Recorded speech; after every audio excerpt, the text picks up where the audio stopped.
नमस्कार, मी ॲडव्होकेट गायत्री नमस्कार. आपण सध्या स्पेशल मॅरेज ॲक्ट 1954बद्दल माहिती घेत आहोत. तर आज आपण त्यातील सेक्शन 4 याबद्दल माहिती करून घेणार आहोत.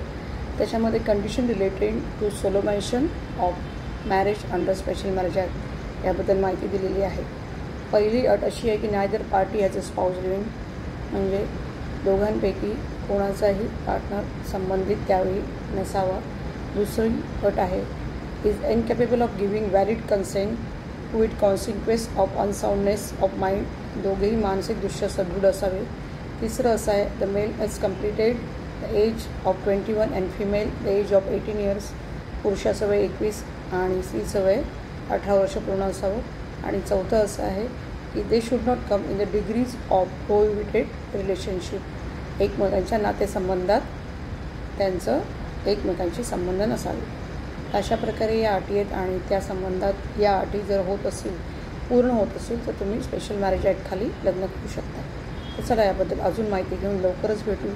तोपर्यंत धन्यवाद.